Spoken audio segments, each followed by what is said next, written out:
Hello दोस्तों, स्वागत करता हूं आपका अपने YouTube चैनल आरके क्लासेज में। दोस्तों आज की क्लास बहुत ही शानदार होने वाली है। अब दोस्तों यहां पे मैं क्लास 12 फिजिक्स का विवर्तन लेसन उठाया हुआ हूं। दोस्तों ये क्वेश्चन आपका ये टॉपिक जो है वह बहुत ही शानदार है। तो दोस्तों सबसे पहले हम लोग बात करते हैं प्रकाश के गुण के विषय में।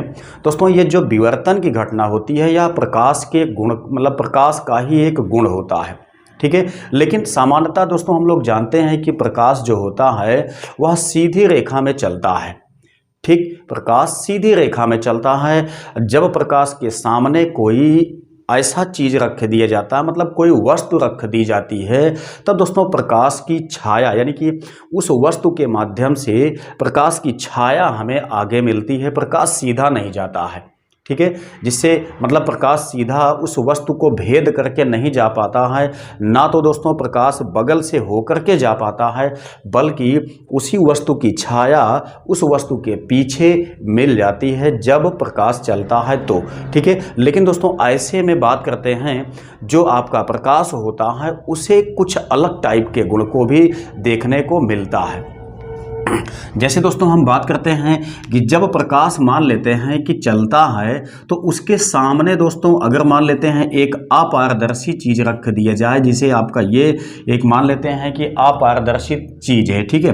तो जब दोस्तों यहाँ से प्रकाश आपका गुजरता है तो चूंकि अपारदर्शी चीज से प्रकाश आपका उस साइड में नहीं जा पाता है, यहाँ से बाधित हो जाता है, तो दोस्तों यहाँ पे प्रकाश की यानी कि इस वस्तु की छाया इसके पीछे मिल जाती है, ठीक है। इससे ये पता चलता है कि जो प्रकाश होता है वह सीधी रेखा में ही चलता है। लेकिन दोस्तों अगर मान लेते हैं इसी के पथ पे एक छिद्र किया जाए तो इससे क्या होगा कि जो प्रकाश आपका यहाँ पे आएगा दोस्तों वो आपका इस छिद्र से निकल करके सीधे चला जाता है, ठीक है। प्रकाश यहाँ पे जो आता है इस छिद्र से निकल करके सीधे चला जाता है। अब दोस्तों ऐसे में आप लोग स्वयं समझ सकते हैं कि जब प्रकाश जो है वो पर्दे के सामने, अगर पर्दा आपका अपारदर्शी है, कहीं पे कोई छिद्र नहीं है, तब दोस्तों ऐसी सिचुएशन में क्या होता है कि इस पर्दे की या जो भी वस्तु यहाँ पे रखी गई है इसकी छाया इसके पीछे पड़ जाती है। लेकिन दोस्तों जब इसमें एक छोटा सा छिद्र किया जाता है तो इससे एक फायदा ये होता है कि प्रकाश इसमें से निकलने के बाद सीधा ऐसे चला जाता है, मतलब प्रकाश चला जाता है, निकल जाता है। उसके बावजूद दोस्तों आप लोग देखेंगे तो जो ये हिस्से आपके होते हैं किनारे किनारे के, दोस्तों ये जो हिस्से होते हैं ये छायांकित ही रहते हैं, ठीक। जो ये हिस्से होते हैं ये छायांकित ही रहते हैं। मतलब ये हुआ कि इन हिस्सों पे अंधेरा बना रहता है, ठीक है।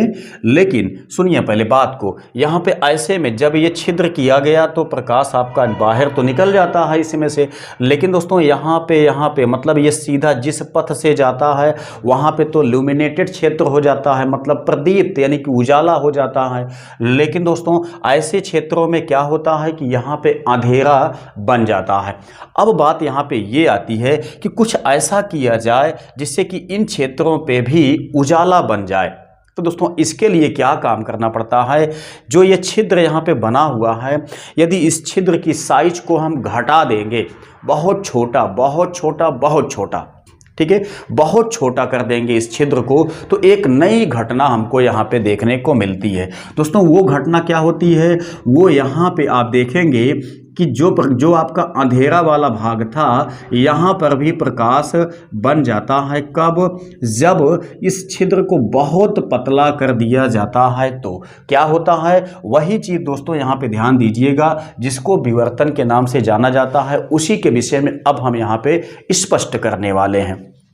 ध्यान दीजिएगा, यहाँ पे दोस्तों मैंने एक पर्दा लिया हुआ है या इसको आप वस्तु समझ सकते हैं। ये दोस्तों क्या है, ये अपारदर्शी है। ध्यान से बात को पकड़िएगा, ये दोस्तों बिल्कुल अपारदर्शी है। ये आपका जो पर्दा लिया गया है ये बिल्कुल अपारदर्शी है। अब दोस्तों ऐसे में जब प्रकाश इस पे आपतित किया जाएगा, ये आपका आपतित प्रकाश है दोस्तों, ठीक है, ये जो है आपतित प्रकाश को यहाँ पे दिखाया गया है। तब दोस्तों जब ये आपतित प्रकाश आपका गिरता है पर्दे पे, अगर ये अपारदर्शी है तो इसके पिछले वाले हिस्से पे छाया प्राप्त होगी, जैसा मैंने आपको बताया। ठीक है, लेकिन दोस्तों अगर ये छिद्र काफ़ी, मतलब इसमें एक छिद्र किया जाए, इस पर्दे में एक छिद्र किया जाए, उसके बाद दोस्तों क्या होगा, इस छिद्र से जो प्रकाश किरण आपका निकलेगा ये इस टाइप से चलेगा, लेकिन ये जो भाग आपके हैं, जो किनारे वाले भाग हैं, ये भाग आपके जो हैं, ये भाग दोस्तों क्या होंगे, अंधेरा वाले भाग ही होंगे, मतलब छायांकित ही रह जाएंगे। लेकिन अगर दोस्तों इसी में एक पतला सा छिद्र किया जाए, बहुत पतला छिद्र किया जाए, तब दोस्तों ऐसे में क्या होता है कि ये वाले भाग भी दीप्तिमान हो जाते हैं। यानी तो घटना क्या घटती है दोस्तों, जब प्रकाश जो है वो पतले से छिद्र से होके गुजरता है तो क्या होता है, यह किनारों पर मुड़ जाता है। ठीक है, जब प्रकाश बहुत पतले छिद्र से होकर गुजरता है तो वो किनारों से मुड़ जाता है। ठीक है, इसी घटना को ध्यान दीजिएगा, प्रकाश का पतले यानी छोटे से छोटे छिद्र से होकर गुजरने के पश्चात तीक्ष्ण किनारों से मुड़ने की घटना को ही कहा जाता है प्रकाश का विवर्तन। ठीक है, तो दोस्तों यहाँ पे ध्यान दीजिएगा, इस तरीके से जब छोटा वाला ये मतलब छिद्र बहुत छोटा होता है, यहाँ तक कि हम कह सकते हैं कि ये छिद्र जो है यह प्रकाश के तरंगदैर्ध्य की कोटि का होना चाहिए। ठीक है, प्रकाश के तरंगदैर्ध्य की कोटि का होना चाहिए, मतलब बहुत छोटा छिद्र होना चाहिए।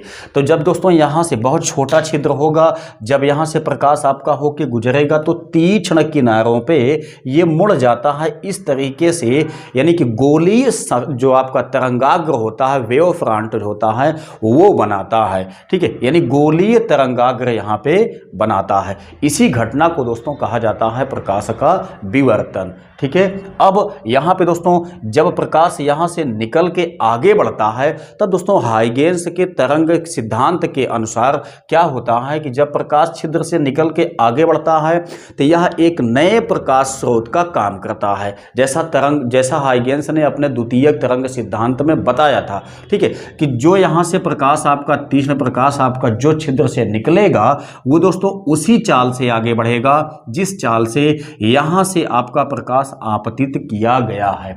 ठीक है, तो इस तरीके से यहाँ से निकलने के पश्चात प्रकाश जो है एक नए प्रकाश स्रोत का काम करता है, जिससे कि यहाँ पर भी उसकी वेलोसिटी, उसकी तरंगदैर्ध्य, उसकी आवृत्ति सब कुछ वही होती है जो आपतित प्रकाश की होती है।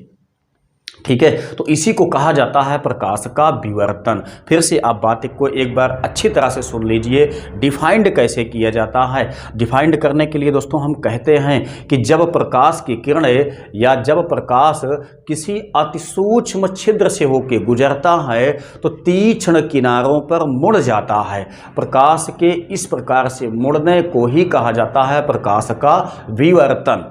ठीक, इसी को कहा जाता है प्रकाश का विवर्तन। दोस्तों ये टॉपिक आपकी बहुत ही शानदार है, आपके एग्जाम में प्रकाश का विवर्तन आता है। ठीक है, जहाँ से दोस्तों हमको इसकी डेफिनेशन बतानी होती है, कुछ विशेष गुण के विषय में बताना होता है, ये एक्सपेरिमेंट हमको दिखाना होता है, जहाँ से कि हाइगेंस के सिद्धांत को भी यहाँ पे दिखाना होता है। ठीक है, जितना मैंने आपको बताया उस हिसाब से आपको यहाँ पे डिफाइंड कर देना है, ये क्वेश्चन आपका कंप्लीट हो जाएगा। आई होप कि जानकारी या वीडियो आपको पसंद आया होगा।